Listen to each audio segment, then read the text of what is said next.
Novel धड़कनों के संग संग रक्से बिस्मल किस्त नंबर 20। उसका दिल तकलीफ से सुकर कर सिमटा, सोचों में कहीं दूर चली गई थी। सर झटक कर उसने वहां से जाना चाहा, लेकिन नीचे टाइल्स पर बनी जाग ना देख पाई। पाँव इस पर पड़ा और अगले ही पल वो स्लिप हो गई। खुद को संभालने के लिए सहारा तलाशने की कोशिश में वो बुरी तरह गिरी थी। इस अचानक अवतार पर शहराम की आंख खुल गई। वो खुद हैरान रह गया। आफरीन गिरी हुई थी और उसके सीने पर हाथ रखकर उठने की कोशिश में बेहाल हो रही थी। वो सारी भीग चुकी थी। उसके बाल मुकम्मल गीले होकर बिखर चुके थे। बिखरी रीठों से पानी की बूंदें मोतियों की तरह टिपक रही थी।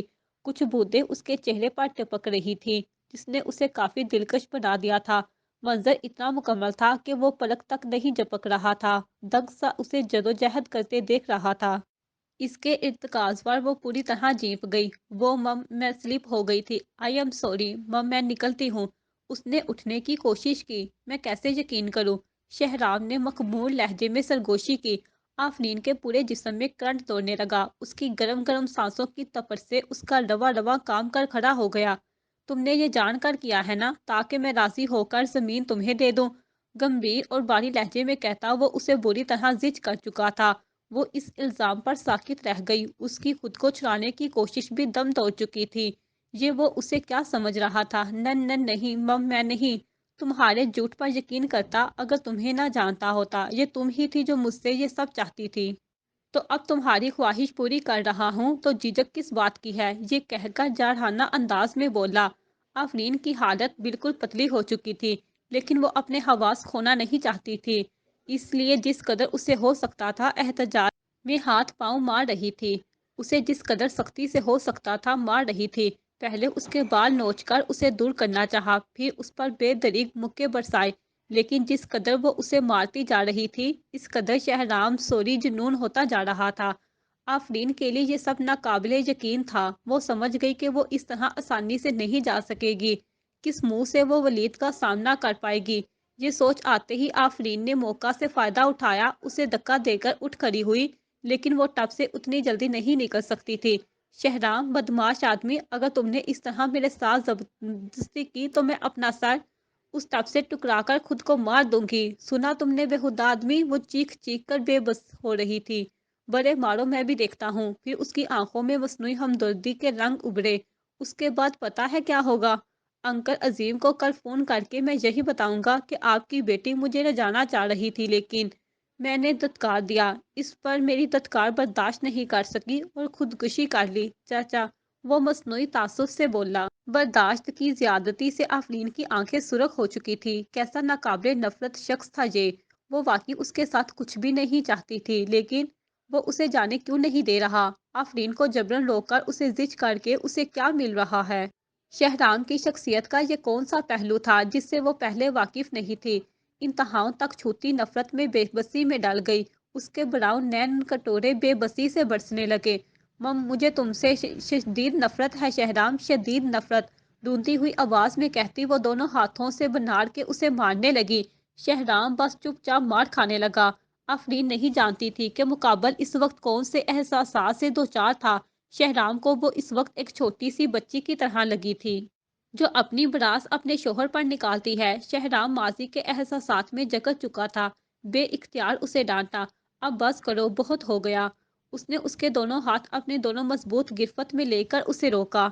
आफरीन ने सख्ती से उसे खुद को छुड़ाया और गिरती पड़ती उसके गहरे बार टब से कामती हुई बाहर निकली। शहराम खामोशी से उसको पीछे से देखता रहा, तब तक जब तक वो बाहर नहीं निकल गई। उसके बाहर जाते ही उसके चेहरे पर गहरी पुरसुकून मुस्कुराहट आ गई, जैसे किसी को हरा कर मुतमईन हो चुका हो। 20 मिनट बाद वो नहा कर चेंज करके कमरे से बाहर आ गया। आफरीन वॉशिंग मशीन के पास खड़ी अपने कपड़े सुखा रही थी। उसने शहराम की बड़ी सी शर्ट पहन रखी थी, जो घुटनों से नीचे आ रही थी। मेरे कपड़े भी धो लेना, शहराम ने एक और हुक्म दिया। पीछे से शहराम का आर्डर सुनकर उसने एक गहरी सांस भरकर पलटकर उसे जवाब देने से मुश्किल खुद को बाज रखा। खुद को दिल ही दिल में समझाती रही कि पुरसुकून रहो। तुम्हारा चेहरा इतना सुर्ख क्यों है? शहराम ने उसके तपे तपे चेहरे को देखकर नासमझी से उसे देखा, जिसके कान की लू तक मर्दाना कपड़ों को धोने के ख्याल से ही शर्म से सुर्ख हो गई थी। ये सब तुमने वलीद करवेजी के साथ भी तो किया था, क्या नहीं? उसने फिर से ताना मारा। क्या? आफरीन के चेहरे पर शर्मसारी के तासरात फौरी तौर पर तहलील हो गए। शहराम ने उस पर वाकई थूक दिया था। वो उसको कितना भी यकीन दिलाती, वो इस पर यकीन ना करता कि वो कभी किसी के करीब नहीं गई। सर झुकाकर वो उसके कमरे में गई और उसके मैले कपड़े उठा लाई। मेरे कपड़े हाथ से डलते हैं, मैं मशीन के धुले कपड़े नहीं पहनता। फिर वो उसे अपने कपड़े हाथ से धोते हुए देखता रहा। आफरीन के वजूद से उसका फ्लैट इस वक्त घर लग रहा था। रात 2 बजे तक वो थक कर चूर हो गई थी। शहराम उसे आर्डर देकर अपनी स्टडी में जा चुका था। आफरीन जैसे ही अपना थकन से चूर वजूद लेकर सोफे पर बैठी, वहीं पर उसे नींद आ गई। रात को 3 बजे शहराम अपनी स्टडी रूम से बाहर निकला ताकि देख सके कि आफरीन क्या कर रही है। किचन में वो कहीं नहीं थी। वो हैरान होकर अपने कमरे में आया, लेकिन तय किया हुआ कंबल और साफ बिस्तर के साथ खाली कमरा देखकर वो परेशान हुआ कि आफरीन आखिर गई कहाँ। बेइख्तियार इस तरह कदमों से लाउंज में आया, जहां सोफे पर आफरीन अपने थके थके वजूद के साथ सो रही थी। कुछ देर खड़ा सोचता रहा। उसकी पुरसोच नजरें आफरीन के चेहरे पर टकी हुई थी। फिर फोन निकालकर मीर हादी को मैसेज टाइप किया। जमीन फरीद लशारी को देने की कोई ज़रूरत नहीं, उसकी बजाय ऐसे कंपनी के नाम कर दो। हादी इतनी रात को मैसेज पढ़कर हैरान रह गया। शहराम सूरी के रोज़ रोज़ ख्यालात तेज़ी से तब्दील होते जा रहे थे। शाम को उसका हुक्मनामा एक होता है तो सुबह को दूसरा। वो किस पर यकीन करता? अब सुबह ही ये कन्फर्म हो सकता था। हादी को मैसेज भेजने के बाद शहराम ने आहिस्तगी से आफरीन को बाजुओं में उठा लिया। वो वजन में एक 10 साल बच्चे जितनी लगी थी। इन 7 से 8 माह के दौरान उसका वजन बहुत तेजी से कम हुआ था। वो आराम से उसे उठाए कमरे में आया और एहतियात से एक तरफ बिस्तर पर लुटा दिया, फिर सीधा होकर कंबल उड़ा दिया। आफरीन किसी बच्चे की तरह सो रही थी। माजी के कई मंजर उसके जहन में किसी फिल्म की तरह घूमने लगे। एक गहरी सांस भरकर वो दूसरी तरफ आकर कंबल उठाकर लेट गया। जानी पहचानी सी खुशबू महसूस करके आफरीन ने नींद में ही आतन अपना बाजू उसके सीने पर रख दिया। शहराम ने हैरानगी से अबरू झुकाकर उसके बाजू को देखा, फिर उसके मासूम नींद में मदहोश चेहरे को। आहिस्ता आहिस्ता उसकी आंखों में नरमाहट सी उभरी। पहलू में नरम गरम वजूद के साथ बिस्तर पर आराम करना आसान नहीं था। उसे कंपनी के अभी बहुत से काम निपटाने थे, जिसके लिए सवेरे उठना इंतहाई ज़रूरी था। उसने कोशिश करके अपनी आंखें ज़बरदस्ती बंद की और सोने की कोशिश करने लगा।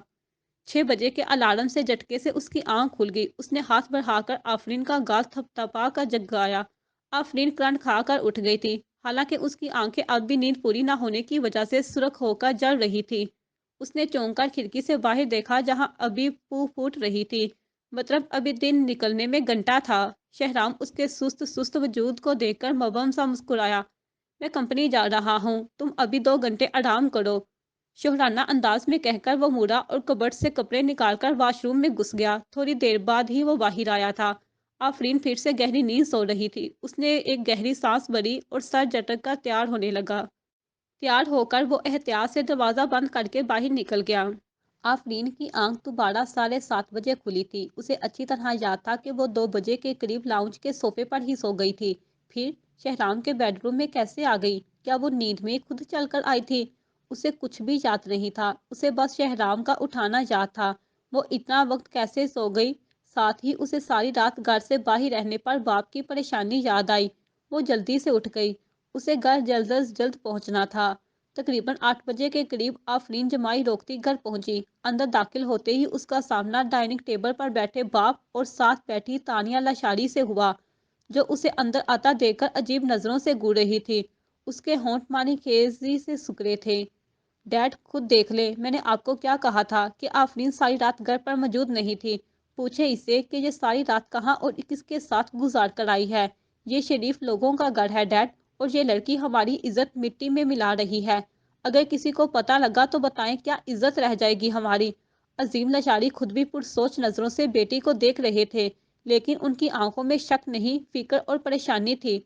अगर तानिया लशारी का शहराम सूरी के साथ ताल्लुक मजबूत होता तो क्या वो इतनी रात गए तक शहराम के साथ होती? बल्कि उसकी बजाय शहराम सूरी तानिया लशारी की तरफ मतवज्जा होता। लेकिन शहराम का बार बार आफरीन की तरफ झुकाव उसको जानकर जिद करने की बजाय ये साबित हुआ कि तानिया लशारी की शहराम सूरी की जिंदगी में कोई हैसियत अहमियत नहीं थी। आफरीन ने एक ठंडी सांस भर के उसे देखते हुए दिल में सोचा, ऐसे क्या देख रही हो? मैंने कुछ गलत तो नहीं कहा? उसे खामोशी से खुद को तख्ता पाकर तानिया लशारी का लहजा तल्ख बढ़ गया। नहीं, तुम ठीक कह रही हो। इसके लिए मैं ठीक लड़की नहीं हूँ। ये तुम ही हो जिसने मुझे गंवार और नाजायज मजबूर किया हुआ। तुम जैसी लड़की से कुछ भी तवक्का की जा सकती है। आफरीन ने तल्खी से मुस्कुरा कर खुद पर तंज किया और उसे मुकम्मल नजरअंदाज करके कुर्सी घसीट कर बैठ गई और सुकून खामोशी से सैंडविच अपनी प्लेट में डाला और गिलास उठाकर जग से जूस निकालकर अपने आगे रखा। उसे अब किसी की परवाह नहीं थी। डैड, सुना आपने इसने क्या कहा? तानिया लशारी को उसके रवैये पर सख्त ताव आया। वो तंग कर बाप से बोली, बहस मत करो तानिया, मुझे अपनी बेटी पर यकीन है। तुम्हें फिक्रमंद होने की ज़रूरत नहीं। अजीम लशारी ने सर्द अंदाज में उसे डपटा। तुम खुद भी तो अक्सर रातों को देर तक दोस्तों और पार्टियों में गुजारती हो। तुम्हें आफरीन पर उंगली उठाने से पहले अपने गिरेबान में झांकना चाहिए। सपाट अंदाज में कहते वो नाश्ते की तरफ मतवज्जा हो गए। डैड, अब आप नाइंसाफी कर रहे हैं। तानिया लशारी ने बात का रुख अपनी तरफ मुड़ता देकर गुस्से से पांव पटके। इस वक्त रजिया बेगम की सेलफोन वाइब्रेट करने लगी, जो कब से बैठी बाप बेटी की बहस सुनकर नफरत से जल रही थी। उसने जल्दी से कॉल उठा ली। क्या? वो हैरानगी गुस्से से उठ खड़ी हुई। ऐसा कैसे हो सकता है? कल तक तो जमीन पक्की पक्की तुमको मिल रही थी और अब रातों रात जमीन ऐसे कंपनी को किस तरह मिल गई? कल तो तुमने कहा था कि शहराम सूरी ने जमीन तुम्हें देने का फैसला कर लिया है। आफरीन के हाथ सैंडविच मुंह तक ले जाते रुक गए। दिल एक पल को हैरानी से दर दर करने लगा। रज़िया बेगम ने गुस्से से तप कर मोबाइल टेबल पर फेंक दिया।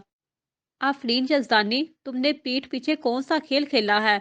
क्यों रातों रात जमीन हमारे हाथों से निकल गई? वो उसे कीनातोज नजरों से देखकर गरज रही थी। ऐसा नहीं हो सकता। तानिया लशारी शाख से आंखें फैलाए उठकर हैरत से देखने लगी। ऐसा कैसे हो सकता है? ये नामुमकिन है। किसी में इतनी हिम्मत हो ही नहीं सकती कि शहराम सूरी के फैसले के खिलाफ कुछ कर सके। तुम्हारे मामू ने अभी जो खुद से मुझे फोन करके बताया है कि दूसरी पार्टी ने अपना ख्याल बदल दिया है। रजिया बेगम ने चुपती हुई नजरों से आफरीन को घूरा। देखो आफरीन, तुम एक लड़की हो जो सारी रात बाहर गुजार कर अभी घर पहुंची है। मानती हूँ कि तुम्हारे बाप के अलावा किसी का तुमसे कोई वास्ता नहीं है, लेकिन यूँ सारी रात अकेले गुजारना किसी तौर पर भी दुरुस्त नहीं। हमें जमीन से कोई फर्क नहीं पड़ता, लेकिन तुम यूँ हमारे खानदान को शर्मिंदा नहीं कर सकती। मैं उसकी इजाज़त अपनी बेटी को भी नहीं देती। बेहतर है कि अपने ज़हन में ये बात बिठा लो। उसकी बात सुनकर अजीम लशारी ने भी बेइख्तियार हैरत से अपनी बेटी के चेहरे को देखा, जहाँ किसी किस्म की कोई शर्मसारी नहीं थी। वो यकीन भी नहीं करना चाहता था, लेकिन इसे ये बात वाकई नागवार लगी थी। देखिए आंटी, क्या आप ये कहना चाह रही हैं कि ज़मीन के हसूल के लिए शहराम सूरी के साथ रात गुजार कर आई हूँ? आफरीन का चेहरा बिल्कुल पुरसुकून रहा। शहराम सूरी साहब के फैसले के खिलाफ जाने की किसमें जुरत है? बोले, मेरे ख्याल से आप मेरे खिलाफ सोचने की बजाय इस बात पर ध्यान दे के कहें। तानिया लशारी ने अपनी किसी नागवार बात से सूरी साहब को नाराज ना कर दिया हो, तभी उसने अपना फैसला बदल दिया हो। आप मुझ पर इल्जाम नहीं लगा सकती प्यारी आंटी साहिबा। वो हल्का सा हंसी, जिससे उसके दांतों की खूबसूरत कतार नुमाया हुई। वो हंसते हुए बहुत प्यारी लगती थी। तानिया के अंदर उसकी खूबसूरती को लेकर हसद ने नए सिरे से करवट ली। आफरीन ने नाश्ता कर लिया था, सो मुतमईन अंदाज में हाथ नेपकिन से पूंछकर उठ खड़ी हुई। उसे तैयार होकर अपनी कंपनी पहुंचना था। हालांकि दिल तो और भी नींद लेने का कर रहा था, लेकिन तुम दोनों औरतों में हमेशा ही मसले को हवा देती हो। अजीम नशारी की भूख सुबह सुबह की हुई बहस से उड़ चुकी थी। वो तलखी से कहता हुआ अपने कमरे में तैयार होने चल दिया। आखिर ये शहराम सूरी को हो क्या गया है? रज़िया बेगम ने परेशानी से सर हाथों में दे दिया। ये तो मुझे भी समझ में नहीं आ रहा अम्मी। मैं काफ़ी बार कॉल्स कर चुकी हूँ, वो उठा ही नहीं रहा। तानिया लशारी फ़ोन पर बार बार कॉल मिलाती झुंझला उठी। मुझे जाकर रूबरू पूछना चाहिए। वो यकदम तेज़ी से अपने कमरे की तरफ भागी। अपने कमरे में बालकोनी में खड़ी आफरीन कब से बाप की गाड़ी को जाता हुआ देख रही थी। शहराम सूरी को मैसेज टाइप करने के बाद भेजे हुए वो कुछ पल को हिचकिचाई। जमीन के मसले पर आप फरील अशारी की मदद नहीं कर रहे क्या? मैसेज पर पूछने के बाद वो अचानक ही काफी बेचैनी महसूस करने लगी। इस तरह भी हालत में होंठों के कोने दांतों तले काटने लगी। सच्ची बात तो ये थी कि उसका इरादा बिल्कुल भी शहराम का मिन्नत करने का नहीं था। ना ही उसने ये चाहा था कि वो तानिया लशारी की मदद ना करे। ताहम अब खुशकिस्मती से ज़मीन उसे मिल गई थी और वह कुदरती तौर पर काफ़ी पुरजोश लग रही थी। 5 मिनट बाद शहराम सूरी का एक लफ्ज़ी मैसेज स्क्रीन पर चमकने लगा। हाँ, اس کا دل زور سے دھڑکا، اس کی انگلیاں جوابی میسج ٹائپ کرنے لگی۔ آپ کا شکریہ، اگر تم واقعی بھی دل سے شکر گزار ہو تو اگلی مرتبہ اپنے ہاتھوں سے عملی طور پر شکریہ ادا کرنا، تب قبول ہوگا۔ آفرین کا سفید مومی چہرہ جملہ پڑھ کر جلنے لگا۔ کیا اس آدمی میں تھوڑی سی شرم ہے یا ساری بیچ کھائی ہے؟ اس نے ایک گہری سانس بھر کر خود کو سنبھالا، پھر ٹائپ کرنے لگی۔ زمین تو جو بھی میرے ہاتھ میں ہی آنی تھی، چاہے تم اسے دیتے یا نہ دیتے۔ شکر کرو میں نے تم سے جھگڑا نہیں کیا، بدمعاش آدمی۔ میسج بھیج کر اس نے سیل بند کر دیا۔ صبح سویرے کانفرنس روم میں شہرام سوری نے اپنے فون کی طرف دیکھا۔ اس کی برف جیسی سرد آنکھوں میں اچانک ہی مبہم سی مسکراہٹ چمکی تھی۔ بدمعاش، ہا ہا ہا، وہ دل میں ہنس پڑا۔ یہ لفظ سننے میں اتنا پیارا کیوں لگا تھا، جیسے کسی بچھڑے ہوئے محبوب نے عرصے بعد اسے پیار سے نام دیا ہو۔ اسے اپنے اندر ایک میٹھی میٹھی سی چبھن محسوس ہوئی۔ اس کی دھڑکنوں نے دلربانہ انداز میں درر کر ایک بے نام سندیسہ بھیجا۔ اسے چپکے چپکے مسکراتے دیکھ کر جہاں میٹنگ روم میں حیرانی چھائی تھی، وہیں پر سامنے بیٹھے حیرام سے رہا نہ گیا۔ خیریت ہے نا بھائی؟ کہیں آپ محترمہ تانیہ لاشاری سے تو بات نہیں کر رہے؟ میں نے سنا ہے کہ آپ بہت جلد ان سے شادی کرنے والے ہیں۔ شہرام نے کوئی جواب نہیں دیا۔ میٹنگ شروع کرو۔ شہرام نے اپنا فون رکھ دیا اور سپاہ چہرے کے ساتھ میٹنگ کی ہوسٹنگ جاری رکھی۔ 1 گھنٹے بعد وہ اپنے دفتر واپس آیا۔ باس، محترمہ تانیہ لاشاری نیچے آئی ہیں۔ وہ آپ سے ارجنٹ ملنا چاہتی ہیں۔ انہیں شاید زمین کے بارے میں بات کرنی ہے۔ میر ہادی نے اندر آ کر اسے انفارم کیا، جس پر شہرام نے توجہ نہیں دی۔ میں مصروف ہوں، اسے جواب دے دو، شہرام نے سر اٹھائے بغیر حکم دیا۔ ادھر تانیہ لاشاری جو شہرام سوری سے ملنے میں ناکام رہی تھی، بے چین ادھر ادھر چکر لگا رہی تھی۔ اس نے کبھی سوچا بھی نہیں تھا کہ وہ اسے اتنے آرام سے نظر انداز کر دے گا۔ اس کی خوش فہمی جاگ کی طرح بیٹھنے لگی، لیکن وہ اتنی آسانی سے ہار نہیں مان سکتی تھی۔ نہیں، ہر کوئی جانتا تھا کہ پارٹی میں سے اسے شہرام سونی کے لیے چنا گیا تھا۔ اگر اس نے شادی نہ کی تو پورا خاندان ہی نہیں بلکہ دوست احباب تک اس کی موت تک کا اس کا مذاق اڑائیں گے، اور وہ یہ بے عزتی برداشت نہیں کر سکتی تھی۔ اپنی کمپنی پہنچ کر آفرین نے اپنے مینیجر کو بلا کر زمین کے مسئلے کو ہینڈل کرنے کے احکام جاری کر دیے۔ سارا دن کافی مصروف گزار کر وہ دن کے 2 بجے اپنے آفس میں واپس آئی، جب عظیم لاشاری نے اسے فون کر کے بتایا کہ شام کو جلدی واپس آئے، شہرام سوری کی طرف سے ڈنر کی دعوت ہے۔ یہ سنتے ہی کہ سوری فیملی نے لاشاری فیملی کو اپنے ولا میں رات کے کھانے کی دعوت دی ہے، اچانک ہی آفرین کا رنگ زرد ہونے لگا۔ یہ یقیناً شہرام کی طرف سے تانیہ لاشاری کے لیے اپنے مس بیہیو کا خوبصورت انداز میں جیسے توان بڑھا جا رہا تھا۔ شاید وہ آفرین کی طرف جھکاؤ پر پچھتاوے میں تھا۔ عورت بہت ہی جذباتی مخلوق ہوتی ہے، وہ چھوٹی چھوٹی بات محسوس کر لیتی ہے، نگاہوں کے بدلتے زاویے مکمل بدل جانے سے پہلے جان جاتی ہے۔ میلوں دور بیٹھ کر بھی اس کا دل ان جان وہموں کے لپیٹ میں آ کر دھڑکتا رہتا ہے۔ ایک انجانے سے خوف کے زیر اثر وہ پہلے سے ہی آگاہی کی کئی منزلیں پار کر جاتی ہے۔ صبح تک وہ مکمل اس یقین کے زیر اثر تھی کہ شہرام سوری کو تانیہ لاشاری کی پرواہ نہیں ہے، لیکن ابھی دن کا دوسرا پہر تھا کہ اس کے یقین میں درار پڑ گئی تھی۔ یہ بات اس کے منہ پر زوردار تھپڑ کی طرح لگی تھی۔ دونوں خاندان آپس میں مل رہے تھے، جس کا صاف مطلب یہی تھا کہ شادی کی بات چیت چلے گی، تو پھر آدھی رات کے پہر وہ شہرام سوری کے ساتھ کیا کر رہی تھی؟ اسے لگا ہر چیز اس پر ہنس رہی ہو، آفس کی ہر چیز اس پر طنز کر رہی ہو۔ وہ خود کو ان دونوں کے بیچ ایک بیکار چیز سمجھنے لگی، جیسے گاڑی کا تیسرا فالتو سا پہیا۔ ہیلو آنی، کیا تم سن رہی ہو؟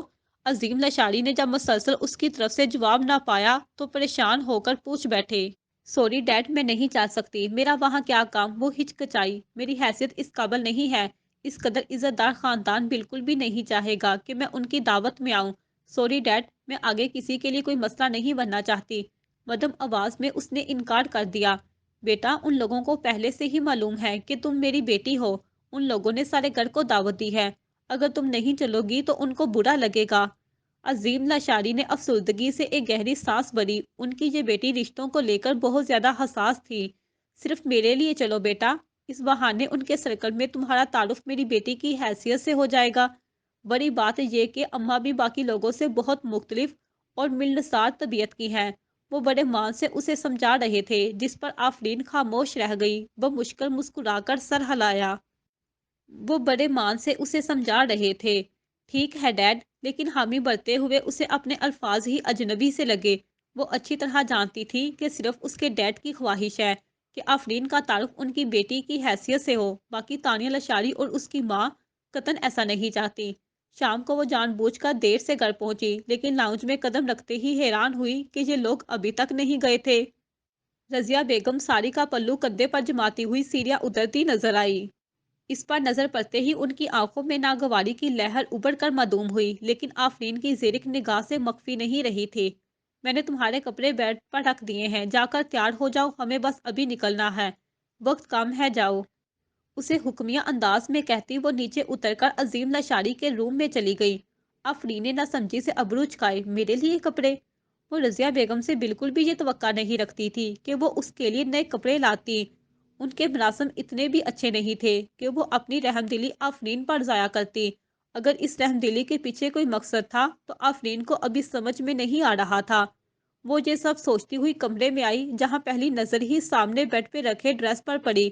ڈریس دیکھتے ہی اس کے منہ سے بے اختیار او نکلا تھا، کیونکہ ڈریس بہت ہیوی تھا، اس پر موتیوں کا کام تھا اور یہ بالکل بھی کسی عام دعوت پر پہننے کے لائق نہیں تھا، بلکہ یہ کسی شادی میں پہننے کے لائق تھا۔ وہ سمجھ نہ سکی کہ رضیہ بیگم کا کیا ارادہ ہے، اس کے باوجود بھی اس نے جان بوجھ کر یہی ڈریس پہننے کا ارادہ کر لیا۔ وہ دیکھنا چاہتی تھی کہ رضیہ بیگم کیا چاہتی ہے، لیکن جب وہ تیار ہو کر نیچے آئی تو ساری بات سمجھ گئی، کیونکہ تانیہ لشاری بالکل سادہ شلوار قمیض میں ملبوس تھی، جس کی وجہ سے وہ کافی معصوم دکھائی دے رہی تھی۔ آفرین دل ہی دل میں رضیہ بیگم اور تانیہ لشاری کے منصوبے پر داد دیے بغیر نہ رہ سکی، لیکن عظیم لشاری سے اتنا بڑا تضاد برداشت نہ ہو سکا۔ تانی نے ڈریس اتنا سادہ سا کیوں پہنا ہوا ہے؟ وہ حیران ہو کر بیوی سے پوچھنے لگے۔ اما بی کو سادہ لوگ پسند ہے، چلو اب دیر نہ ہو جائے۔ رضیہ بیگم جلدی سے بات بدل گئی کہ کہیں جوڑ کے توڑ نہ نکل جائیں۔ گاڑی ایک وسیع عریض پارکنگ ایریا میں رک چکی تھی۔ اما بی کا خاص ڈرائیور انہیں پک کرنے آیا تھا۔ کار سے نکلتے ہی آفرین کی نظریں ماحول پر پڑی تو تھم گئی تھی۔ سامنے ایک 3 منزلہ ولا سر اٹھائے کھڑا تھا، اس کی خوبصورتی کو لفظوں میں بیان نہیں کیا جا سکتا تھا۔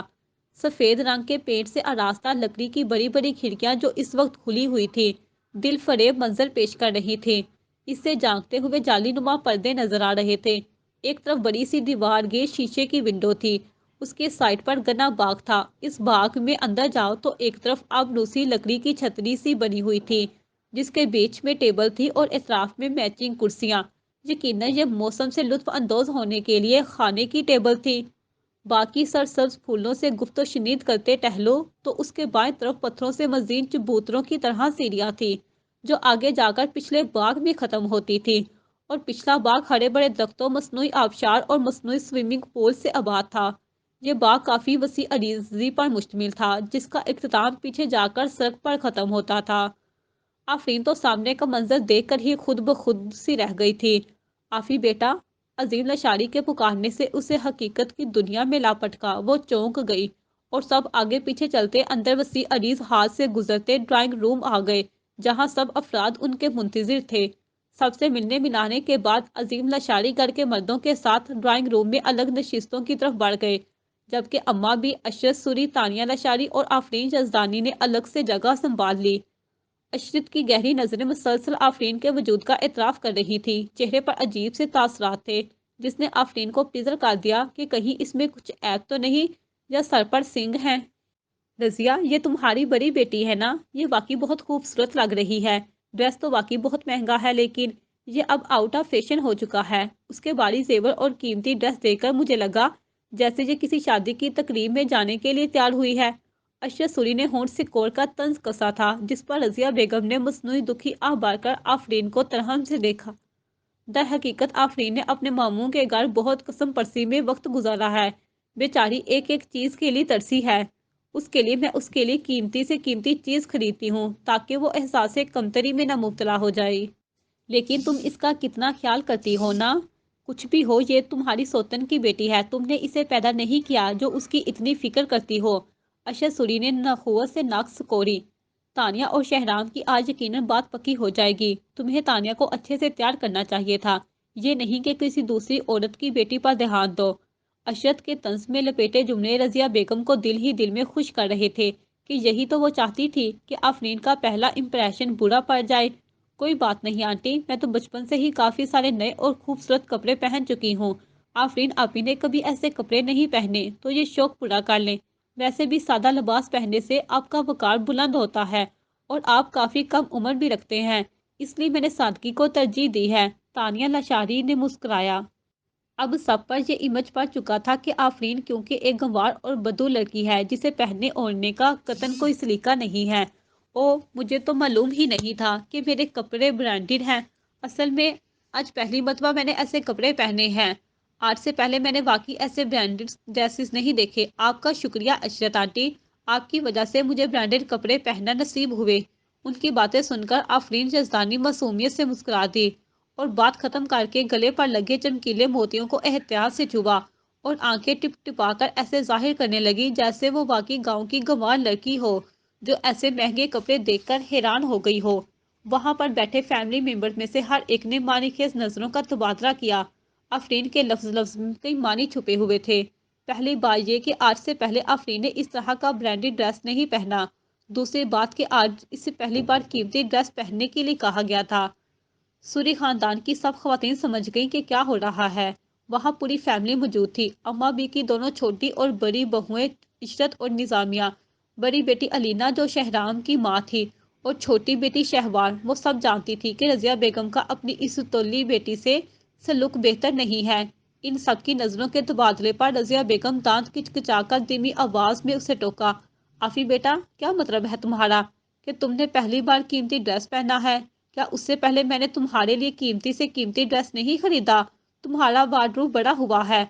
उसने चोर नजरें सब पर डालकर मसनूई मुस्कान से कहा। ओह अच्छा। उसने शर्मा कर सर झुका लिया। असल में किसी ने आज से पहले मुझे बताया ही नहीं। सबको ये बात समझ में आ गई कि अगर आज से पहले उसने इस बात की निशानदेही नहीं करवाई तो उसका एक ही मतलब था कि वो सब कपड़े भी आउट ऑफ सीजन होंगे। रजिया बेगम के चेहरे का रंग खुफ्त से सुर्ख पड़ गया। उसने सोचा भी नहीं था कि आफरीन उसके सालों से बनाए गए इमेज को यूं एक पल में बर्बाद कर देगी। वो उसे इतना चालाक नहीं समझी थी, लेकिन यूं आज सरेआम खुफ्त से दो चार होते उसे लगा उसने आफरीन को बहुत हल्का लिया हुआ है। आफरीन दिखने में जितनी बदू थी, हकीकत में काफी चालाक लड़की थी। उसे सोच समझ कर खेल खेलना था। अम्मा बी को भी दिल में रजिया बेगम का ये रूप काफी खुला था। ये रजिया बेगम आज से पहले तो ऐसी नहीं थी। अजीम लशारी तो काफी सादा मजाज बनता है। ये रजिया बेगम काफी चालाक औरत है। खैर, उससे हमारा क्या लेना देना, हमें तो बस रिश्ता चाहिए। अम्मा भी इस बेतुकी गुफ्तगू से बेजार नजर आई। बस अब खत्म करो इस फजूल गुफ्तगू को।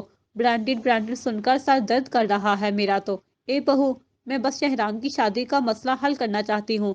अम्मा बी ने नागवारी से चाय का घूंट भरकर कहा, जिस पर तानिया लाशारी शर्म से सुरख पड़ी।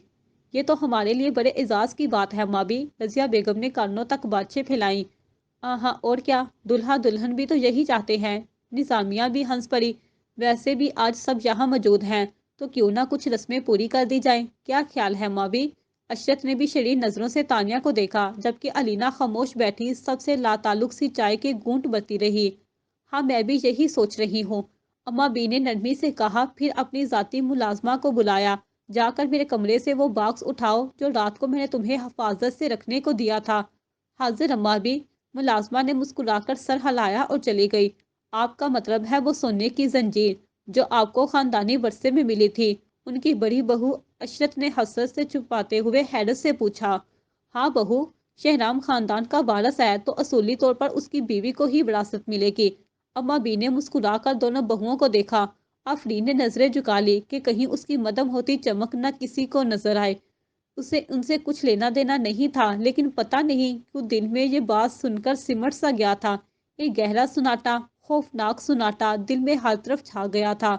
उसका दम घुटने लगा था, लेकिन बेबसी से गहरी सांस बढ़कर रह गई। इधर तानिया लशारी और रजिया बेगम का ये जवाब सुनकर जोशो खरोश से जैसे दम निकलने लगा। वो दोनों कई बार गहरी सांस ले चुकी थी। मुलाजमा अम्मा बी का जराव लकड़ी का बॉक्स ले आई थी। अम्मा बी ने बॉक्स संभालकर तानिया लशारी को अपने पास बुलाया। सब औरतें ही उसे देख रही थी, लेकिन आफरीन अपने मोबाइल में मसरूफ रही। अम्मा बी ने तानिया का हाथ पकड़ा ही था कि बाहर से अंदर आते हुए किसी के कदमों की चाल सुनाई दी। सब ने ही नजरें फेर कर इस सिमत देखा, जहां शहराम कीमती ग्रे शलवार सूट पर ब्लैक वेस्टकोट पहने आ रहा था। आफरीन ने बे इख्तियार देखा और उसे लगा शहराम का हर उठता कदम उसके दिल पर पड़ रहा है। शहराम के चेहरे पर संजीदगी छाई हुई थी। ये सब क्या हो रहा है अम्मा भी? करीब आकर शहराम ने हैरत से पूछा। साथ ही इर्द गिर्द बैठी सब खवातीन को उसकी नजरें सब पर से होती हुई आफरीन पर कुछ साथ को मंजमद हो गई थी, लेकिन फिर जल्द ही हटाकर लापरवाह नजर आने लगा। लेकिन उसे यहाँ अपने विला में देखकर उसका दिल खुशगवारियत और कुछ हैरत से दरक उठा था। वहीं पर आफरीन की भी यही हालत थी, लेकिन वो नजर झुकाकर सेल पर मसरूफ हो गई।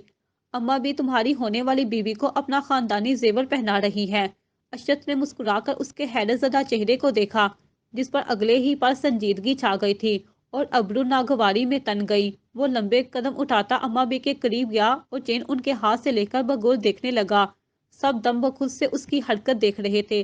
अम्मा भी खुशी से मुस्कुराने लगी, लेकिन वो समझी उनका नवासा चेन खुद अपने हाथों से तानिया लशारी के गले की जीनत बनाना चाहता है। अरे बेटा, एहतियात से गिर ना जाए, बहुत नाजुक चेन है, अम्मा भी मुस्कुरा कर कहा। शायद शहराम ये चेन खुद अपने हाथों से तानिया को पहनाना चाह रहा है। अम्मा भी, निजामिया ने छेड़ा। ये तो और भी अच्छा रहेगा, दुल्हा खुद अपने हाथों से अपनी होने वाली दुल्हन को चेन पहनाए, क्यों निजामिया? हाँ हाँ हाँ। अशरत ने निजामिया से ताल मिलाकर जैसे माहौल को गुलो गुजार बनाना चाहा। सब हंस पड़े। तानिया ने नर्वस होकर सर झुका लिया, लेकिन दो फरीकीन के चेहरों की रंगत ज़ायल हो चुकी थी। शहराम ने बेसाख्ता आफरीन को देखा था। आफरीन ने नजर फेर ली और मोबाइल पर कुछ टाइप करने लगी, जैसे उसके सिवा कोई मौजूद ही ना हो। शहराम को जैसे आफरीन को जिलाने का मौका फिर से मिल गया। वो तानिया लशारी को देखकर दिल फरेब सा मुस्कुराया और चेन को वापस बॉक्स में रखा। यह खानदानी जेवर है तो मेरी शादी के दिन तक का इंतजार करे माँ भी। मैं अपनी दुल्हन को अपने हाथों से शादी की रात पहनाना चाहूंगा। उसने चेन बॉक्स में बंद कर दी। क्या पता मेरी शादी हो या ना हो, या हो सकता है मेरी दुल्हन ही बदल जाए। उसकी सहर अंगेज बारी आवाज हाल में गूंज रही थी। जहां आफरीन उसकी आखिरी बात पर चौंकी थी, वहीं पर बाकी सब ने भी चौंक कर उसे देखा था। तानिया लशारी और रजिया बेगम के तासरात मंजमद हो चुके थे। वो शहराम से ऐसे जुमले की तवक्का नहीं कर रही थी। तानिया की आंखें जब्त से सुर्ख हो गई थी। अम्मा बी ने तानिया का हाथ अपने हाथ में लेकर नरमी से थपका। दुल्हन बदलोगे? कौन सी दूसरी दुल्हन चाहते हो तुम? ये तुम ही थे जिसने तानिया की रजामंदी दी। खानदान भर के अफराद जानते हैं कि तानिया लशारी तुम्हारी बीवी बनने वाली है। ये सब कहते हुए तुमने तानिया के जज्बात का ही ख्याल किया होता। मैं तुम्हें बता रही हूँ, हमने फैसला कर लिया है कि तानिया ही तुम्हारी बीवी बनेगी और इस महल की बहू बनेगी। इसे आगे सोचने से पहले हमारी इज्जत का जरूर ख्याल रखना। हमारा वकार उसकी इजाजत नहीं देता कि अपने किए फैसले से मुकर जाए। अम्मा बी की ठहरी हुई गूंजदार आवाज ने माहौल पर चुप लगा दी। शहराम ऐसा लापरवाह नजर आया जैसे वो किसी और को सुना रही हो। उसने टेबल पर पड़े फ्रूट में से सेब उठाया। वहां पर बैठी सब खवातीन उसकी एक एक हरकत को बगौर देख रही थी, स्वाय आफरीन के जो शुरू से ही खुद को सेल फोन में मसरूफ किए हुए थी। शहराम, तुमने सुना नहीं अम्मा बी ने क्या कहा? निजामिया को उसकी लापरवाना रवैया सख्त खटका। उसने नागवारी से शहराम को देखा, फिर अलीना को, जो वैसे ही बैठी थी जैसे उसे किसी की परवाह ना हो। ये बात भी अशरत और नजामिया को खुल रही थी। देखो, तानिया लशारी एक अच्छी लड़की है, उसे यूं रो मत करो। शहराम बेटा, अगर आपको तानिया शुरू से नापसंद थी तो आपने इस मामले को खींचा ही क्यों? जो भी बात है इधर उधर घुमाने की बजाय आप सीधी और साफ कहें। तानी हमारी आंखों का नूर है, हम उसे यूं रोता देखकर कतई बर्दाश्त नहीं कर सकेंगे। रजिया बेगम ने सुर्ख आंखों से दांत पर दांत जमाकर सीधी बात की। क्या मैंने अपने मुंह से कभी कहा है कि मैं उससे शादी करूंगा, या आज मैंने ये कहा है कि मैं राजी हूँ? कब सुना आप लोगों ने मेरे मुंह से? उसने दुरुस्त लहजे में सबको देखा। लोगों को शादी के बारे में बात करने में कम से कम आधे साल से लेकर एक साल तक का वक्त लगता है, लेकिन आप मुझे इससे मिलने के चंद दिन बाद ही मुझे मजबूर कर रहे हैं कि मैं आपकी पसंद की हुई लड़की से बिना सोचे समझे शादी कर लूं। क्या लशारी खानदान की बेटी इतनी खास है? अगर मुझे ये पहले से मालूम होता तो मैं उसके साथ मिलने की हमाकत कभी ना करता। शहराम ने इश्ताल से सेब मेज पर वापस फेंक दिया। उसकी स्याह आंखों में फितरी सर्द मेहरी उभरी थी। उसका खूबसूरत चेहरा हर किस्म के तासुब से पाक था, लेकिन उससे वाकिफ लोग जानते थे कि यह सर्द मेहरी आने वाले किसी बड़े तूफान की पेशन गोई है। सब ने खौफ के मारे अपनी सांसें रोक रखी थी। अम्मा बी ने उसका गुस्सा देखते हुए बोलने की हिम्मत नहीं की, लेकिन रजिया बेगम से बर्दाश्त न हो सका। वो तेज लहजे में बोल उठी, मेरा मतलब ये नहीं था। बस ठीक है। निजामिया ने उस पर एक नजर डालकर बात सुलझाई। हमने वाकई बहुत जल्दी की है। آپ کو پہلے ایک دوسرے کو سمجھنے کی ضرورت ہے، اسی لیے بہتر ہوگا کہ آپ دونوں ایک ساتھ ڈنر کریں، گھومیں پھریں اور ایک ساتھ فلمیں دیکھیں۔ دور کیوں جائیں، گھر پر ہی پرائیویٹ سینما موجود ہے، اس کے لیے آپ رات کے کھانے کے بعد فلم دیکھنے جائیں، اس طرح ایک دوسرے کو سمجھنے میں مدد ملے گی۔ نظامیہ نے تائیدی نظروں سے اشرت اور اماں بھی کو دیکھا۔ ہاں، یہ ایک اچھا خیال ہے۔ اماں بھی اور اشرت نے بھی اس کے خیال کی تائید کی اور موضوع بدل دیا۔ شہرام نے سر جھٹکا اور خواتین کے ساتھ مزید بحث سے بچنے کے لیے وہاں سے لمبے لمبے ڈگ برتا اندرونی دروازے سے باہر باغ میں نکل گیا۔ 8 بجے ڈنر کی ٹیبل سجا دی گئی تھی، سب نے ہی اپنی نشست سنبھالی۔ آفرین اپنے باپ کے ساتھ بیٹھ گئی، ان کا خاندانی باورچی بڑی بڑی سٹیمڈ گہرے سمندر کی مچھلی کے ٹکڑے سب کی پلیٹ میں برابر ڈال رہا تھا۔ آفرین کھانا پکانے کی نہایت شوقین تھی اور اسے یہ جاننے میں بھی دلچسپی ہوتی تھی کہ اس کھانے میں کیا کیا اجزاء ڈالے گئے۔ اسے مچھلی بہت پسند تھی۔ آفرین کی باری آئی تو مچھلی کا دم والا حصہ بچا تھا۔ وہ نہیں جانتی تھی کہ ایسا اتفاقاً ہوا ہے یا کسی نے باورچی کو خاص ہدایت کی ہے۔ وہ نہیں سمجھ پائی۔ باورچی ہچکچایا اور معذرت خواہ لہجے میں بولا، معاف کیجیے گا میم، لیکن اب صرف یہی حصہ بچا ہے، امید ہے آپ برا نہیں منائیں گی۔ کیوں، اس میں برا منانے کی کون سی بات ہے؟ اس نے آج سے پہلے گہرے سمندر کی مچھلی یقیناً نہیں کھائی ہوگی۔ اس مچھلی کا دم والا حصہ بھی نہایت مزیدار ہوتا ہے۔ عشرت نے باورچی کی ہچکچاہٹ کو دیکھ کر طنز کیا۔ آفرین کا چہرہ ہر قسم کے تاثرات سے پاک تھا، وہ خود کو پرسکون رکھے ہوئے تھی۔ وہ پہلے سے یہ توقع کر رہی تھی کہ ایسی کوئی نہ کوئی بات لازم ہوگی، سو یہاں برا منانے یا ناراض ہونے کی کوئی تک نہیں بنتی تھی۔ لیکن عظیم لشاری کو بیٹی کے لیے یہ سخت برا محسوس ہوا، اس کے تاثرات بگڑ گئے۔ عشرت صاحبہ، آفرین میری بیٹی ہے، اپنا لہجہ سنبھال کر بولے۔ عظیم لشاری بھی کوئی گرا پڑا شخص تو نہیں تھا، وہ لوگ اس کے مقابل نہیں تھے تو کم تر درجے کے بھی نہیں تھے۔ اماں بی کو بھی مہمان کے لیے اپنی بہو کا لہجہ برا محسوس ہوا تو اسے ناگواری سے ٹوک دیا۔ بڑی بہو، سوچ سمجھ کر بولا کرو، اگر تم نہیں جانتی کہ کس وقت کیا کہنا چاہیے تو بہتر ہے منہ بند رکھو۔ بیٹا، اب میرا حصہ لے لے۔ عظیم لشاری نے محبت سے پلیٹ آفرین کی طرف کھسکائی۔ شہرام جو سامنے بیٹھا اپنے موبائل میں گم تھا، یہ سب دیکھ کر دل میں سخت غصہ ہوا تھا، لیکن سب کے سامنے کچھ بول کر ماحول کو بگاڑ نہیں سکتا تھا۔ اچانک سے ہی لاپرواہ انداز میں پلیٹ عظیم لشاری کی طرف کی۔ انکل، میرا معدہ کچھ دنوں سے ٹھیک نہیں، میں ٹھنڈی چیز نہیں کھا سکتا، آپ میرا حصہ انہیں دے دیں۔ آپ اپنا حصہ لے، پریشان ہونے کی بات نہیں۔ سب اس کی بات سن کر دنگ رہ گئے۔ اشرت نے تانیہ کو شریر نظروں سے دیکھ کر کہا، تانیہ دیکھا شہرام کو تمہارا کتنا خیال ہے کہ اپنا حصہ چھوڑ کر اپنے ہونے والے سسر کو دیا ہے۔ لڑکی تم بڑی خوش قسمت ہو۔ وہ اس کے کان میں بنبنائی، جس پر تانیہ نے شرمیلی مسکان سے ترچھی نظروں سے شہرام کو دیکھا، جو کسی کی طرف بھی متوجہ نہیں تھا۔ شہرام نے اپنی مامی عشرت کی یہ ہلکی سی سرگوشی سن لی تھی، لیکن بنا کوئی تاثر دیے سرد انداز میں باورچی کی طرف متوجہ ہوا۔ باورچی اس کی سرد نگاہ سے اندر تک کام گیا۔ اگر تم مہمانوں میں گوشت کے چند ٹکڑے بھی برابر تقسیم نہیں کر سکتے تو میرا خیال ہے تم جا سکتے ہو۔ صاحب، میں کیا تم نے میری بات نہیں سنی؟ کیا کہا میں نے؟ اپنا سامان باندھو اور نکلو یہاں سے، تمہاری کوئی ضرورت نہیں یہاں۔ شہرام نے آہستہ آہستہ اور سلیقے سے اپنے ہاتھ کو نیپکن سے صاف کرتے اسے گرکا، لیکن اس نے جو الفاظ مدھم لہجے میں کہے تھے وہ کسی بلیڈ کی طرح سننے والوں کے کان چیر گئے تھے، جس سے باقی ملازموں کو نافرمانی کرنے کی ہمت نہیں ہوئی۔ وہ سب کانپ گئے، جبکہ باورچی کھڑا تھر تھر کانپنے لگا۔ کچھ ہی دیر میں ایک باوردی ملازم اندر آیا اور باورچی کو ساتھ لے گیا۔ باورچی خانے سے ایک نیا شیف باہر نکلا۔ دوسرا شیف کافی محتاط تھا کہ کہیں غلطی نہ ہو جائے، ایسا نہ ہو کہ اس کی ذرا سی غفلت بھی شہرام صاحب کو ناراض کرنے کا سبب بن جائے، اس لیے وہ پورا وقت محتاط رہا۔ آفرین نے سر جھکا کر سنجیدگی سے مچھلی کا ٹکڑا کانٹے میں پھنسا کر مزے سے کھایا۔ اس کا یہ حصہ شہرام کا تھا، اور اگرچہ سب نے یہی کہا تھا کہ شہرام نے یہ تانیہ لشاری اور عظیم لشاری کے خیال سے کیا تھا، لیکن آفرین نے اپنے دل میں اس بات کو مختلف انداز میں محسوس کیا تھا۔ پھر سوچتے سوچتے اچانک ہی اس کا دم گھٹنے لگا۔ وہ یہ کیا سوچ رہی تھی؟ اب وہ ولید کی منگیتر تھی اور شہرام بھی تانیہ لشاری سے جڑنے والا تھا۔ جاری ہے۔